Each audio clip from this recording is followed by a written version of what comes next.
Hello students. So the topic which we are going to discuss today is power flow diagram of DC machine. और ये आपके syllabus में second chapter का last topic है and also third chapter जो है उसका भी लास्ट टॉपिक हम आज दोनों इसी से ही कवर हो जाएगा. तो सेकेंड चैप्टर का जो लास्ट टॉपिक है that is your power flow diagram of DC machine. और जो थर्ड चैप्टर का लास्ट है that is about losses of and efficiency. तो ये सब हम एक साथ ही कवर करेंगे. ठीक है. तो पावर फ्लो डायग्राम में सबसे पहले हम जनरेटर का पावर फ्लो डायग्राम डिस्कस करते हैं. तो ये एक तरह से एक फ्लो चार्ट है. उसमें ऐसा पता चल रहा है कि कैसे आपकी एनर्जी कन्वर्ट हो रही है. तो आप जानते हैं जनरेटर में हम क्या करते हैं. You rotate your rotor by external medium. किसी एक्सटर्नल फोर्स से आप उसको घुमाते हैं. ठीक है. तो इनपुट में आप मैकेनिकल पावर देते हैं, खुद उसको रोटेट करवाया जाता है. तो mechanical power we know that power का फॉर्मूला होता है force into velocity linear motion में. बट रोटेशनल मोशन में हमें इक्विवेलेंट टू फोर्स का रोटेशनल मोशन में इक्विवेलेंट टॉर्क है एंड वेलोसिटी का रोटेशनल मोशन में इक्विवेलेंट एंगुलर वेलोसिटी है. तो टॉर्क इनटू ओमेगा लिखते हैं हम. तो इतना जितने हमने मैकेनिकल पावर सप्लाई की, टाउ इनटू ओमेगा पावर हमने सप्लाई की. आफ्टर दैट क्योंकि मशीन रोटेटिंग है तो उसके जहाँ रोटेटिंग पार्ट्स में भी कुछ लॉसेस हो जाएंगे ड्यू टू फ्रिक्शन के कारण लॉस हो जाएगा और विंडेज लॉसेस हो जाएंगे. विंडेज लॉसेस होता है क्योंकि जब आप किसी मशीन को रोटेट कराते हैं तो विंड उसको अपोज करती है. आपने देखा होगा आप किसी भी चीज़ को अगर घुमाएं तो जो एयर है वो एक रेजिस्टेंस प्रोड्यूस करती है. उसको उसमें जो लॉस हो जा रहे हैं उसको विंडेज लॉस कहते हैं. और जो मैकेनिकल पार्ट्स में फ्रिक्शन जो लगती है एक पार्ट्स के साथ उसमें जो लॉस होता है उसको फ्रिक्शन लॉस कहते हैं. तो इतनी हमने इनपुट की बट सारी की सारी मैकेनिकल पावर आपकी इलेक्ट्रिकल में कन्वर्ट नहीं हुई. बेसिकली कुछ आपके बीच में लॉसेस हो गए. तो इसी की स्टडी को पावर फ्लो डायग्राम से रिप्रेजेंट किया गया. तो first you will write mechanical power input. आपने इनपुट दी and some of your mechanical power input get lost in frictional losses and windage losses. इसमें कुछ पावर आपकी वेस्ट हो गई, लॉस हो गया. बाकी जो बची दैट इज़ योर वो वाली आपकी इलेक्ट्रिकल पावर में कन्वर्ट होगी. ठीक है. इलेक्ट्रिकल पावर कितनी डेवलप होती है तो हम जानते हैं पावर आपका अगर हमें इलेक्ट्रिकल के टर्म्स में लिखना है तो वो वोल्टेज इनटू करंट होता है पावर. तो यहाँ पे कितनी हम वोल्टेज जनरेट लेते हैं ईएमएफ इंड्यूस्ड इनटू करंट. तो इतने आपकी वोल्टेज जो है वो इंड्यूस हुई है. और पावर जो टॉर्क मैकेनिकल पावर फोर्स उसमें टॉर्क भी डेवलप होता है क्योंकि हमने बताया आपको कि करंट जो आपके आर्मेचर में जनरेट होते हैं वो इस तरह से होते हैं कि वो अपने कॉज को अपोज करते हैं. मतलब आप रोटर को घुमा तो ऐसे रहे थे बट आपके जो करंट प्रोड्यूस होगा इसमें वो इस तरह से होगा कि वो अपने इस तरफ के मोशन को अपोज करता है. मतलब उल्टी डायरेक्शन में भी टॉर्क लगता है. ठीक है. यही बेसिक प्रिंसिपल है कि जब भी आपका इलेक्ट्रोमैग्नेटिक इंडक्शन होती है तो वो आपका करंट इस डायरेक्शन में प्रोड्यूस होता है that it always opposes the cause. तो उल्टी डायरेक्शन में फोर्स लगती है तो वो जो पावर आपकी मैकेनिकल भी डेवलप हो रही है और जो फोर्स आपकी उल्टी डायरेक्शन में लग रही है एक्चुअल में बट घूम तो आगे को ही रहा है क्योंकि हम एक्सटर्नली घुमा रहे हैं. तो वही जो फोर्स है जो आपकी अपोजिंग फोर्स है जो हम कहते हैं कि करंट्स इस तरह से प्रोड्यूस हुए हैं कि वो अपने कॉज को अपोज करते हैं. जो मैकेनिकल उसकी वजह से टॉर्क लग रहा है वही आपका इलेक्ट्रिकल पावर के बराबर होता है. तो बेसिकली वही इलेक्ट्रिकल जो है वो मैकेनिकल पावर और इलेक्ट्रिकल पावर वहीं से ही कन्वर्ट हुआ है. तो आपका जो मैकेनिकल पावर है वो आपका जो डेवलप हुआ वहाँ पे वो है उसको हम टॉर्क इनटू ओमेगा अगेन से उसी से रिप्रेजेंट करेंगे. जैसे आप जानते हैं पावर टॉर्क इनटू ओमेगा होता है. और यहाँ पे आप सिंबल कुछ और लिख सकते हैं. यहाँ पे जैसे मैंने एम लिखा है यहाँ पे आप कुछ और लिख सकते हैं. ई लिख दिया इधर. तो और ये ही आपका जो उल्टी डायरेक्शन में फोर्स लगी और जो आपकी इलेक्ट्रिकल पावर प्रोड्यूस हुई दोनों सेम होते हैं. तो इलेक्ट्रिकल पावर ई इंटू आई होता है. अब जो इलेक्ट्रिकल पावर अब आपकी डेवलप हुई है कुछ आपके कोर लॉसेस भी हो जा रहे हैं बीच में जो हम जानते हैं. एडी करंट्स जो प्रोड्यूस हो जाते हैं आपके कोर में या फिर आपके हिस्टेरेसिस लॉस प्रोड्यूस होते हैं, तो ये आपके कोर लॉसेस हैं।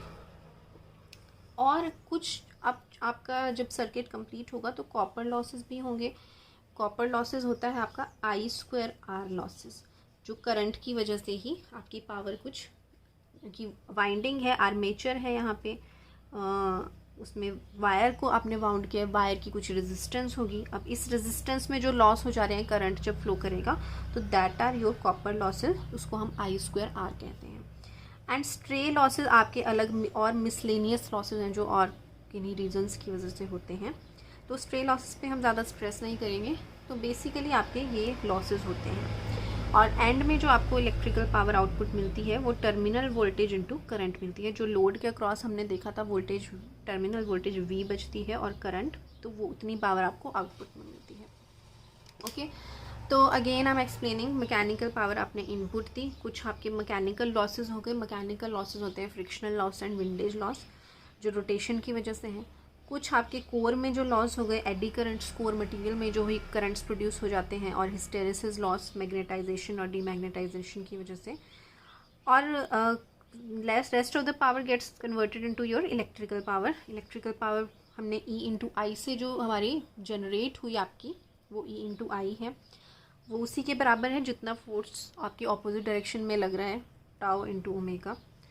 and some of your losses take place in the winding itself due to the resistance of the winding. Those are known as your copper losses, जो कि वाइंडिंग में खुद की रेजिस्टेंस या ब्रशेज की रेजिस्टेंस, जहाँ पे भी रेजिस्टेंस की वजह से जो लॉसेज हो रहे हैं, those are your I² and R losses. And then we have stray losses, जो और किसी और वजह से हैं, और रेस्ट जो आपके बचे वो आपके V/I terminal voltage into current. तो ये आपका पावर फ्लो डायग्राम जनरेटर का है। तो अब हम हर एक टाइप ऑफ लॉस को हम डिस्कस करेंगे। So now will discuss about the various type of losses. तो सबसे पहले हम कोर लॉसेस डिस्कस कर रहे हैं। तो core losses you must have studied it in transformers. तो जैसा ट्रांसफॉर्मर्स में कोर में लॉसेस होते हैं, उसी तरह से आपकी मशीन में भी कोर में लॉसेस होते हैं। तो मेनली 2 टाइप्स के हैं ये, eddy current loss and hysteresis loss. तो सबसे पहले हम एडी करंट लॉस को डिस्कस करेंगे। पहले भी आपको मैं बता चुकी हूँ। तो आप जानते हैं कि जब इस तरह से एक आर्मेचर जो है वो एक तरह का एक मैग्नेटिक मटेरियल से बना होता है, कोर उसका मैग्नेटिक मटेरियल, फेरो मैग्नेटिक मटेरियल से बना होता है, जैसा कि आयरन। ओके, तो और इसके ऊपर हमारे स्लॉट्स रहते हैं, फेरो मैग्नेटिक मटेरियल, और इसमें हमारी वाइंडिंग को हम प्लेस करते हैं। तो इस तरह का आपका स्ट्रक्चर रहता है। और कोर हम क्यों यूज़ करते हैं ये भी मैंने आपको बताया था, क्योंकि कोर जो है या कोर फेरोमैग्नेटिक मटेरियल का बना है, और फेरोमैग्नेटिक मटेरियल जो है वो मैग्नेटिक फ्लक्स को इजी पाथ प्रोवाइड करते हैं। मतलब इजी पाथ, फ्लक्स को इजी पाथ मतलब लेस परमिएबिलिटी आपको प्रोवाइड करते हैं, राइट। जैसे कि आपका करंट के लिए जो आपके रुकावट होती है उसको हम रेजिस्टेंस कहते हैं। करंट के फ्लो को जो हम कहते हैं रुकावट है, उसको हम रेजिस्टेंस कहते हैं। वैसे ही जो फ्लक्स है, जो मैग्नेटिक फ्लक्स प्रोड्यूस होती है जब हम करंट देते हैं, तो मैंने आपको बताया इस तरह से फ्लक्स लाइंस प्रोड्यूस होती हैं नॉर्थ साउथ, उसको जो आपको मतलब कंडक्ट करता है उसको हम परमिएबिलिटी कहते हैं, ठीक है। जैसे कि आपका इलेक्ट्रिक करंट की कंडक्टेंस होती है कि हम कहते हैं it is a good conductor, ठीक है, क्योंकि वहाँ जो आपका सब्सटेंस करंट को इजीली फ्लो कराता है उसको हम कंडक्टर कहते हैं। उसी तरह से हम जिस मटेरियल का जो इजीली अपने थ्रू फ्लक्स लाइंस को पास करवा दे उसको हम कहते हैं कि it has good permeability, more permeability it has, right. तो ज़्यादा परमिएबिलिटी होने के कारण वो अपने थ्रू ज़्यादा इजीली फ्लक्स प्रोवाइड पास करवा सकते हैं। तो अगर यहाँ पे कोर नहीं होता, ऐसा नहीं था कि तब मशीन वर्क नहीं करनी थी, तब भी करनी थी, बट अगर हमने कोर लगा दिया जिसकी परमिएबिलिटी ज़्यादा है तो वो आपको ज़्यादा एफिशिएंसी देगा। तो अब क्या है, हम इसको खुद घुमा रहे हैं, और जैसे ही हम इसको घुमा रहे हैं तो कंडक्टर्स में आपके करंट्स इंड्यूस हो जाते हैं। तो अब करंट कंडक्टर में तो इंड्यूस हो गए, साथ साथ जो ये आपका मटेरियल है, मैग्नेटिक मटेरियल, कुछ करंट्स इसमें भी सर्कुलेटिंग करंट्स आपके प्रोड्यूस हो जाते हैं, ठीक है। उसी को हम एडी करंट्स कहते हैं, क्योंकि आपको करंट्स तो एक्चुअल में इस वायर में चाहिए जिसके थ्रू हम बाहर अपना करंट सप्लाई करेंगे, बट जो अनवांटेड करंट्स हैं जो आपके कोर में हो जा रहे हैं, बट आप उसको नहीं रोक सकते क्योंकि वो होगा ही होगा। इलेक्ट्रोमैग्नेटिक इंडक्शन जब भी है तो करंट तो इंड्यूस होगा ही होगा, बट उसको हम मिनिमाइज कैसे कर सकते हैं, अब बात वो है। तो वही लिखा है कि व्हेन आर्मेचर को rotates EMF is induced in the armature winding. Armature winding में ईएमएफ इंड्यूस होता है, वोल्टेज प्रोड्यूस होती है। Some EMF is also induced in armature core में भी कुछ प्रोड्यूस होती है वोल्टेज, जिसके कारण tiny circulating currents flow in the core में कुछ अपने ही मटेरियल में उसमें इस तरह से गोलाई में करंट्स प्रोड्यूस होते हैं। Eddy currents are circulating currents, इस तरह से गोलाई में प्रोड्यूस होते हैं। तो जिसके कारण कोर में पावर लॉस हो जाता है, वहाँ पे हीटिंग प्रॉब्लम्स हो सकती हैं, I2R लॉसेस हो सकते हैं करंट की वजह से। तो मैग्नेटिक कोर जो है it is made up of thin sheets, उसको पतली पतली इस तरह से हम शीट्स में काट देते हैं। आप पहले भी मैं आपको बता चुकी हूँ, इस तरह से थिन शीट्स होती हैं जिसका आपका कोर बना होता है, थिन लैमिनेशंस होती हैं, और हर एक लैमिनेशन को दूसरी लैमिनेशन से इंसुलेट किया जाता है। तो करंट अगर इस तरह से फ्लो करना चाहेगा, जो एडी करंट है उसको पूरा पाथ नहीं मिलेगा क्योंकि बीच में यहाँ पे इंसुलेटर है। तो थिन शीट से इस मेथड को यूज़ करके हम एडी करंट को रिड्यूस करा सकते हैं। और जो फॉर्मूला है एडी करंट का वो सिमिलर है जैसा आपका ट्रांसफार्मर में भी है, that is your constant KE, ये आपकी फ्लक्स डेंसिटी है, BM² frequency, and T is your thickness, and V is your voltage. तो ये इसका फॉर्मूला है, square of frequency, square of thickness and square of magnetic flux density. तो this is about your eddy current loss. Now we will discuss hysteresis loss. So now we will discuss about hysteresis loss. तो अभी मैं hysteresis loss समझाने के लिए थोड़ा आपको deep में जाना पड़ेगा, ठीक है। इजी मेथड है, आप रट्टा लगा लो, बट वो आपको लॉन्ग टर्म में it won't be beneficial, it would be of no use. So cramming से आप इजीली किसी चीज़ को तो मार्क्स स्कोर करने के लिए तो कर सकते हो, बट उसका कोई बेनिफिट नहीं होगा, नॉलेज आपको गेन नहीं होगी। तो इसलिए मैं थोड़ा सा आपको एक एक्सप्लेनेशन देना चाहती हूँ हिस्टेरेसिस लॉस के बारे में।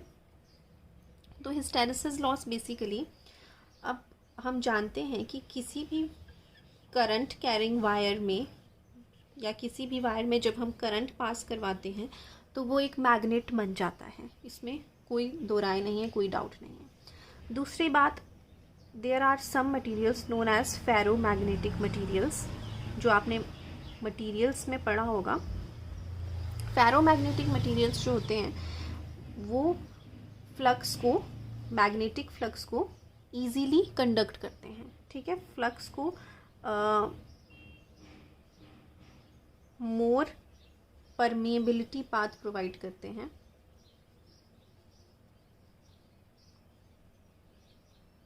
ईजीली उसको पाथ प्रोवाइड करते हैं। तो अब मान लो जैसे कि आपका आयरन पीस है, अब आयरन को हम जानते हैं जब आप आयरन को किसी मैग्नेट के नज़दीक अगर रख दो, आयरन के टुकड़े को, तो वो आयरन का टुकड़ा अट्रैक्ट हो जाता है। क्यों अट्रैक्ट होता है? क्योंकि वो आयरन का टुकड़ा मैग्नेटिक फील्ड में जब रखा होता है तो कुछ उस देर टाइम के लिए वो भी थोड़ी देर के लिए मैग्नेटाइज हो जाता है। जो नॉर्थ के सामने वाला होता है वो साउथ बन जाता है और दूसरा नॉर्थ बन जाता है, ठीक है। तो आयरन पीस जो होता है जब आप किसी मैग्नेट के नज़दीक रखते हो तो वो भी मैग्नेटाइज हो जाता है, तो जिस कारण ऑपोजिट पोल हमेशा फॉर्म होते हैं और अट्रैक्शन होती है, ठीक है। अब आयरन जो है, कुछ आपने देखा होगा परमानेंट मैग्नेट्स होते हैं, वो कैसे बनाया जाता है? कुछ तो आपके नेचुरली अकरिंग मैग्नेट्स होते हैं और कुछ को हमें आर्टिफिशियली बनाया जाता है। तो उनको कैसे बनाया जाता है? बेसिकली आयरन को ही या किसी फेरोमैग्नेटिक मटेरियल को ही लिया जाता है और उसको इस तरह से मैग्नेटिक फील्ड में रखा जाता है, और मैग्नेटिक फील्ड में जब उसको रखते हैं हम तो वो थोड़ी देर के लिए मैग्नेटाइज हो जाता है। फिर उसके बाद उसको हम बहुत सारे प्रोसेसेस से वो गुजरता है, जैसे कि हाई टेम्परेचर एंड प्रेशर, और हैमरिंग भी की जाती है कुछ केसेस में। तो हैमरिंग मीन्स उसको हथौड़े से या किसी हैवी मटेरियल से मारा जाता है जिस कारण उसकी जो डोमेन्स होती हैं टाइनी, वो सभी एक डायरेक्शन में अलाइन हो जाती हैं और वो एक तरह से परमानेंट मैग्नेट आपका बन जाता है। तो कैसे ये मैग्नेट बनता है, आप किसी आयरन को परमानेंट मैग्नेट कैसे बना सकते हैं, you can study about it more, और आपको नेट पे काफ़ी मटेरियल इस पे मिल जाएगा। तो बात ये होगी कि आयरन को मैग्नेट बनाया जा सकता है। ठीक है, अब हमने क्या किया, हम बोलते हैं कि हम जो कोर है यहाँ पे वो फेरोमैग्नेटिक मटेरियल का हम लगाते हैं किसी भी मशीन में, ताकि वो फ्लक्स को इजीली पाथ प्रोवाइड करें।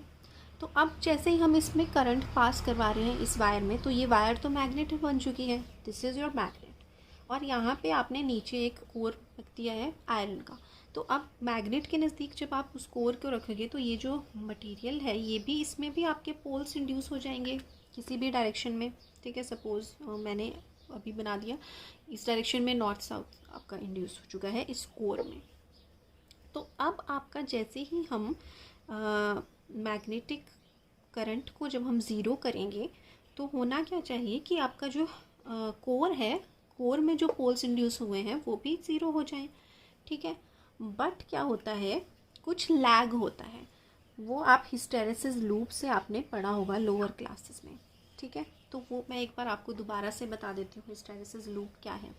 हिस्टेरेसिस लूप में ये एक कर्व है बेसिकली मैग्नेटिक फील्ड P और इलेक्ट्रिक फील्ड H का। ठीक है, H मीन्स जैसे जैसे हमने करंट को इंक्रीज़ किया, या आप करंट मान सकते हो यहाँ पे। तो हम जैसे जैसे करंट को इंक्रीज़ करा रहे हैं, वैसे वैसे आपकी जो मैग्नेटिक फील्ड है कोर की बात कर रहे हैं, तो वो भी इंक्रीज़ हो रहे हैं, ज़्यादा स्ट्रॉन्ग मैग्नेट बन रहा है। ठीक है, इस तरह से इंक्रीज़ हो रहा है। अब जब हम करंट को डिक्रीज़ करेंगे तो होना क्या चाहिए, वो इसी पाथ को फॉलो करना चाहिए, और जब करंट ज़ीरो हुआ तो मैग्नेटिक फील्ड भी ज़ीरो हो जानी चाहिए। बट असल में क्या होता है, जब हम करंट ज़ीरो करते भी हैं, फॉर एग्ज़ाम्पल यहाँ से यहाँ तक हमने करंट को इंक्रीज़ किया A से B तक, अब B से हम C तक डिक्रीज़ कर रहे हैं, वापस आ रहे हैं हम इस तरह से। तो एरोज़ इसमें इंपॉर्टेंट है इस डायग्राम में, इस तरह से हम जा रहे हैं, यहाँ से वापस आ रहे हैं। तो जैसे हम कम करेंगे अब करंट को यहाँ से, तो थोड़ा सा इतना मैग्नेटिक फील्ड अभी भी बच चुका है, बल्कि करंट यहाँ पे ज़ीरो है। तो जब हम करंट इसको ज़ीरो भी कर देंगे इस वायर में, तो भी जो फेरोमैग्नेटिक मटेरियल है वो कुछ टाइम तक थोड़ा सा उसमें हल्का सा मैग्नेटिक प्रॉपर्टी, और अगर हमें इसको दोबारा से, अब अगर हम इसको कम्प्लीटली डीमैग्नेटाइज करना चाहते हैं, बिल्कुल इसको ज़ीरो करना चाहते हैं, तो आपको अब उल्टी डायरेक्शन में करंट देना पड़ेगा, ताकि यहाँ पे उल्टी डायरेक्शन में पोल्स कुछ इंड्यूस हों और वो कैंसिल आउट कर दें।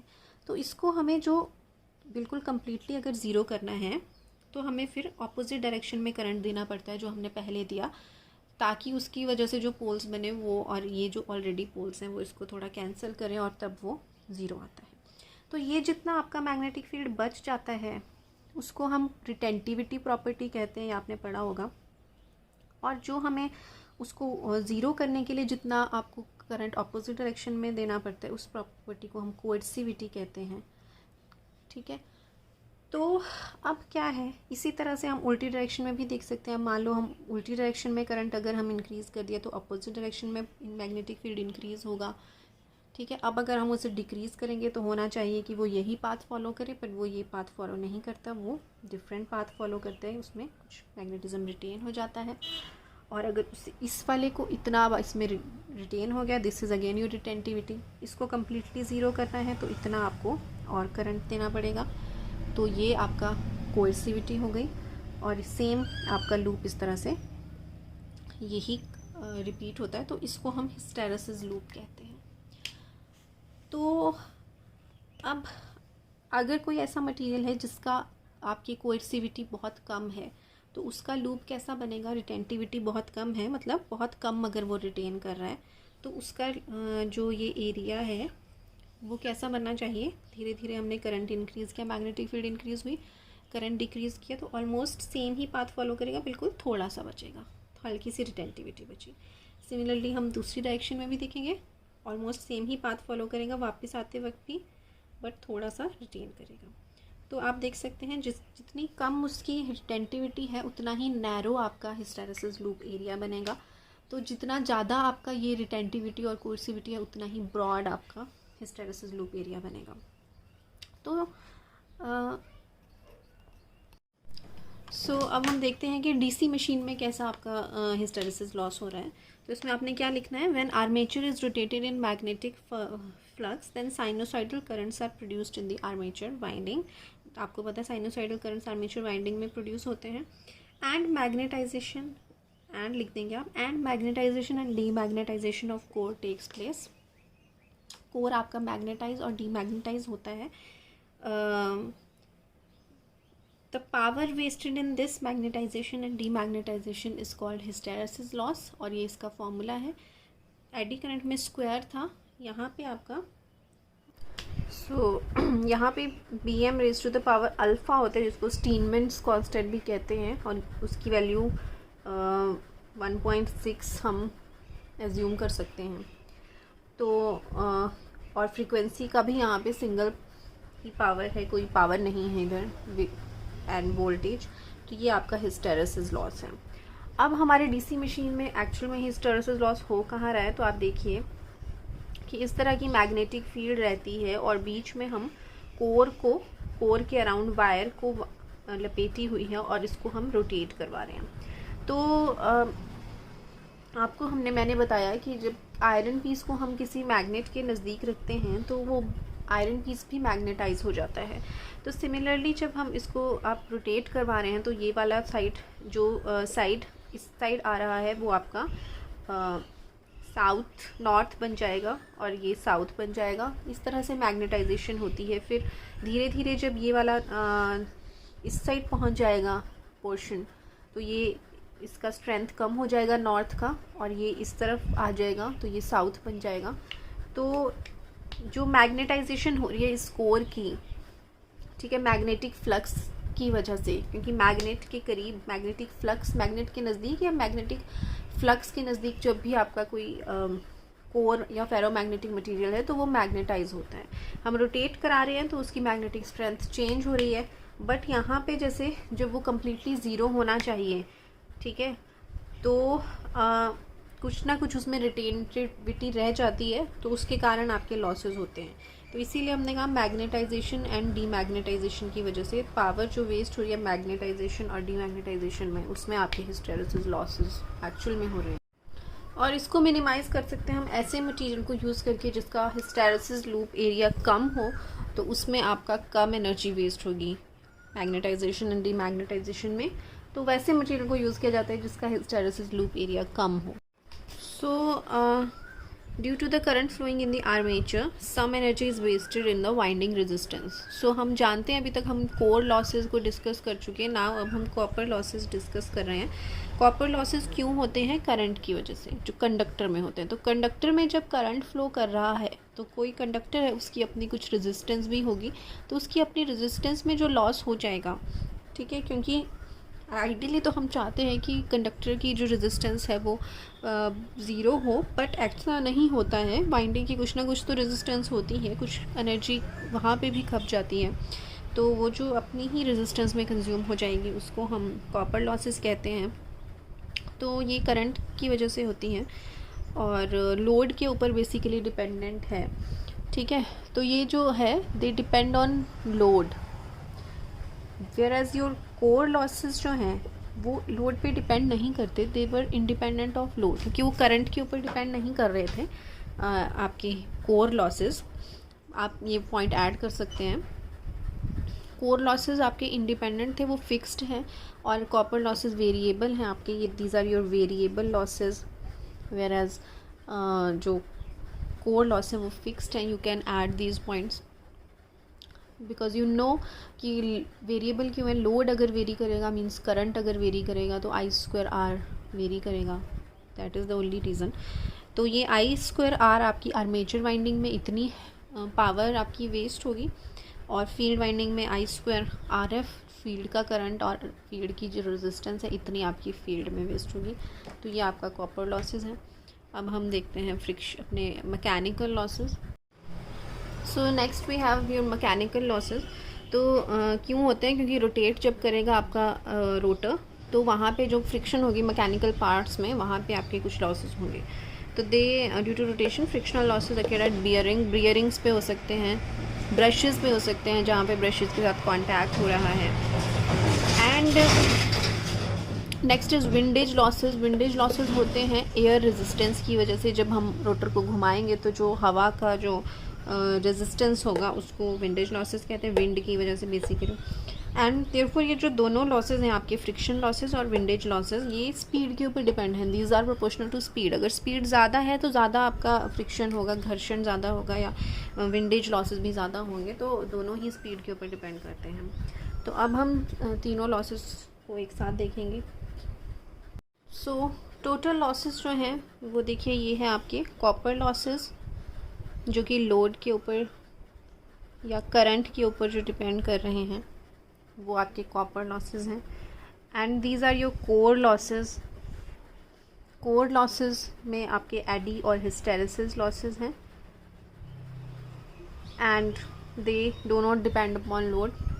And rest are your mechanical losses, जिसमें फ्रिक्शन एंड विंडेज लॉसेस आएंगे। तो इनका एडिशन जो है वो आपके टोटल लॉसेस हैं। नाउ अब हम एफिशिएंसी देखते हैं। एफिशिएंसी क्या होता है? तो efficiency is the ratio of output upon input. मतलब आपको किसी इनपुट के बदले कितनी आपको आउटपुट मिल रही है, ठीक है। अगर आउटपुट इनपुट के ही बराबर है, मतलब जितना हमने इनपुट दिया उतनी ही आउटपुट मिली, तो एफिशिएंसी 100% होगी। और एफिशिएंसी, परसेंटेज एफिशिएंसी जो है, that is equal to output upon input into 100। तो ये परसेंटेज में इस तरह से आपका निकलेगा। तो बट आउटपुट हमेशा कम होती है इनपुट से। आउटपुट में आपको कम मिलेगा क्योंकि लॉसेस हो जाते हैं, तो इस वजह से एफिशिएंसी कम रहती है। तो एफिशिएंसी को और कैसे लिखा जा सकता है? आउटपुट अपॉन इनपुट को हम आउटपुट प्लस लॉसेस भी लिख सकते हैं, क्योंकि इनपुट कितनी है? Output plus losses. अब आप देखिए, फॉर एग्जांपल यहाँ पे हमने मैकेनिकल इनपुट हम देते हैं, मैकेनिकल पावर जनरेटर में दी जाती है, और आपको बदले में यहाँ पे इलेक्ट्रिकल आउटपुट मिलती है, और जिसको हम पावर क्या लिख सकते हैं? Terminal voltage into current. इसको आपको लिखने की ज़रूरत नहीं है, आप ये वाला फॉर्मूला लिखेंगे, ये मैं आपको जस्ट बता रही हूँ। तो मैकेनिकल हमने इनपुट दी, मैकेनिकल पावर दी, और आउटपुट में आपको इलेक्ट्रिकल पावर मिली, वीटी इंटू आई, वोल्टेज इंटू करंट। तो बट सारी की सारी ये नहीं होती, क्योंकि बीच में ही हमने स्टडी किया कि कुछ आपके लॉसेस हो जाते हैं, बीच में कुछ लॉसेस हो जाते हैं, जो कि आपके कॉपर लॉसेस हैं, प्लस कोर लॉस हैं, प्लस मैकेनिकल लॉसेस हैं। तो जो टोटल पावर है वो आउटपुट प्लस ये लॉसेस है, ठीक है। टोटल इनपुट जो किया हमने वो आउटपुट प्लस लॉसेस किया। आउटपुट में हमें पर इनपुट के बराबर नहीं है आउटपुट, तो इसीलिए हमने जो यहाँ पे इनपुट है, ये वाली इनपुट, ये कहाँ पे डिवाइड हो रही है इनपुट? कुछ लॉस में कंज्यूम हो जा रहा है और कुछ आपको आउटपुट मिल रही है। तो वैसे इसीलिए हमने इनपुट को आउटपुट प्लस लॉसेस लिखा है। तो ये फॉर्मूला बनता है एफिशिएंसी का, और इसमें हम पुट कर देंगे अगर अपनी वैल्यूज़ को। तो आप जानते हैं आउटपुट कितनी है? V इंटू आई है, V टर्मिनल इंटू आई, और आउटपुट में अगेन मैं लिख दूँगी V terminal into I plus losses. और लॉसेस कौन कौन से हैं? I square, I a square, R a losses armature के copper losses, I F square R F field के कॉपर लॉसेस, और रेस्ट लॉसेस को, जो कोर लॉस और मैकेनिकल लॉसेस को मैंने टर्म सी से रिप्रेजेंट कर दिया है। तो ये आपके टोटल एफिशिएंसी का फॉर्मूला बनेगा। और मैक्सिमम एफिशिएंसी की क्या कंडीशन है? सो मैक्सिमम एफिशिएंसी कब होती है? जब वेरिएबल लॉसेस कांस्टेंट लॉसेस के इक्वल हो जाते हैं। सिमिलर जैसे आपने ट्रांसफार्मर में स्टडी किया था, मैक्सिमम एफिशिएंसी तब होती है जब आयरन लॉसेस कॉपर लॉसेस के बराबर हो जाते हैं। तो उसी टाइप का ये आपका एंड में रिजल्ट निकलता है, बट आपको जस्ट ये एफिशिएंसी का जनरल फार्मूला पता होना चाहिए। तो ये तो एफिशिएंसी और लॉसेस हमने स्टडी कर लिया, और पावर फ्लो डायग्राम हमने डीसी जनरेटर का स्टडी कर लिया। अब हम करेंगे power flow diagram of DC motor. So this is how a power flow diagram of a DC motor looks like. सबसे पहले इनपुट हम डीसी मोटर में हमें इलेक्ट्रिकल देनी पड़ती है, ठीक है। जनरेटर में हम मैकेनिकल इनपुट देते थे खुद, मोटर में हमें खुद इलेक्ट्रिकल इनपुट देनी पड़ती है।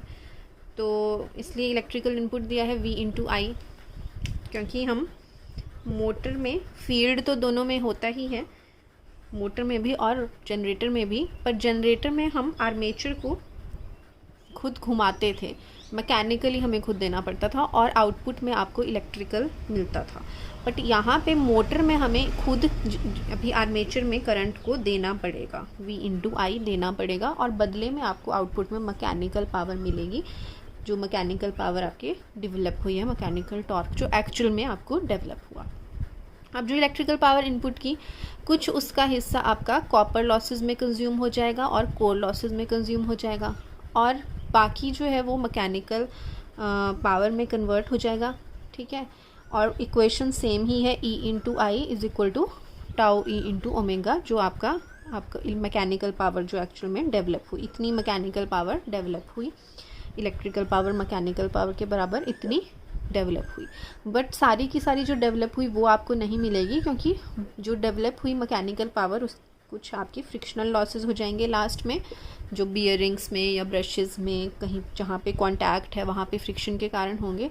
तो आउटपुट में जो आपको मिलेगी वो इतनी मिलेगी मैकेनिकल पावर। दोनों के सिंबल डिफरेंट है, क्योंकि आउटपुट में आपको जो डेवलप हुई उतनी नहीं मिली है, कुछ क्योंकि फ्रिक्शन में कंज्यूम हो गई है तो कुछ कम मिला है। तो ये आपका मोटर का है। अब जनरेटर से क्या डिफरेंस है, जनरेटर में हमने इधर क्या लिखा था, इलेक्ट्रिकल पावर लिखा था।